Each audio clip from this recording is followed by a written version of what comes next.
অন্যান্য বারের তুলনায় দ্বিগুণ শীত এবার। এত শীত ঢাকা শহরে আমি খুব কম দেখেছি। বেরিয়েছি ভাই 8টার সময়। এই শীতের কারণে গালগুল ছিঁড়া যেতেছে, বহুত কষ্টে আছি বাপ। বের হয়েছি ভোরবেলা, কিন্তু ঠান্ডার কারণে আর থাকতে পারতেছি না। এখন চলে যাব, ভাড়া নাই বুঝছেন, রাস্তায় ভাড়া নাই। শীতের দিনে মানুষ রিক্সায় উঠে না। সকালবেলা শীত পরে বেশি, হাত পা টাটায়।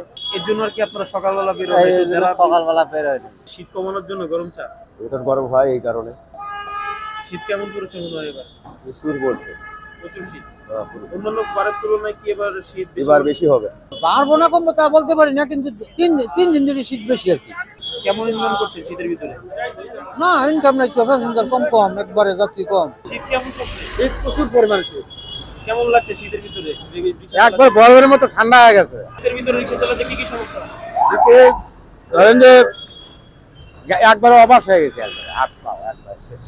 সকালে কখন বেরিয়েছেন রিক্সা চালাতে? এই সকাল 6টার সময়। সকাল 6টা থেকে তো প্রচুর পরিমাণ শীত থাকে, কিভাবে বেরোবেন? এখন না করি কি করবো মামা, এখন তো কাম একজন করি খাইতে হবে, আমরা গরিব লোক। প্রতিদিন কত টাকা ইনকাম করেন এই শীতের ভিতরে? 500-700, মানে নিজের উপর নির্ভর। কি মনে হয় অন্যান্য বারের তুলনায় কি এবারে শীত কম না বেশি? এবার তো শীত মনে হয় বেশি। দেশ গ্রামের তুলনায় ঢাকা শহরে এবার শীত কেমন বেশি? দেশ গ্রামের চেয়ে মনে হয় আর যে দেশ গ্রামের শীতটা তার চেয়ে দেখতেছি ডবল বাড়তেছে। দেশে তো আরো অতিরিক্ত হয়ে যাবে ইয়ে ছাড়া। রিক্সা চালাতে কি কষ্ট হয়? শীতের ভিতরে কি কি অসুবিধা আসলে বলতো? এতে হাত পাও কাঁপায়, সৃষ্টি লাগিয়ে যায়, ঠান্ডাতে কাজ করতে পারতেছি না। বাঁচতে তো হবে নাই এখন, বাঁচার তাগিদে বারবার আগে কষ্ট করে চালবালা করছে। এই শীতের ভিতরে যে এত কষ্ট করে খ্যাপ মারেন, কত টাকায় দৈনিক ইনকাম হয় আপনাদের? 500-700-800 টাকা এরকম পাই। আমি 10টার দিকে বেড়াইছি, প্রচন্ড ঠান্ডা ছিল। সে মুহূর্তে তো প্রচুর ঠান্ডা সকালবেলায়, এই কারণে আমি 10টার সময় বেড়াইছি। আমি 10টার সময় বাড়ি, এই জগৎ 200 টাকা ইনকাম করা হয়েছে। আর যে পরিমাণ ঠান্ডা পড়ে সকালে, এই ঠান্ডা আমাদের মধ্যে এখন বয়স হয়ে যাচ্ছে, এই ঠান্ডা তো আবার শোয় না। কি মনে হয় অন্যান্য বারের তুলনায় ঠান্ডা কি? হ্যাঁ, অন্য বাড়িতে অনেকটা ঠান্ডা বেশি এবার ঢাকা শহরে। এই লাস্ট কয়েকদিন ধরে তো দেখেছি আমরা যে ঠান্ডা ছিল না। ছিল না, এই 2 দিন বান্ধে ঠান্ডা হচ্ছে।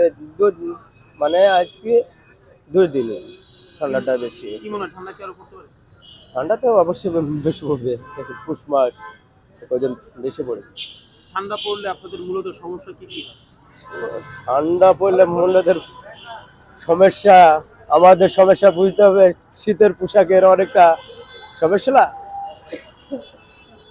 শীতের পোশাক আছে, তারপরে আর ঠান্ডায় এখন করলে কম্বল টম্বল, এখন পোশাক টোশাক কিনতে হবে। এটাই এখন কোনো জায়গায় এখন এই কম্বল টম্বল আসে নাই, ওই যা করেছে ওইখানে করে দিচ্ছে। এখন কোনো কম্বল টম্বল না, এখন নিজের হাতের জোগাড় করা যায় না, কম্বলের আশা করতেছে।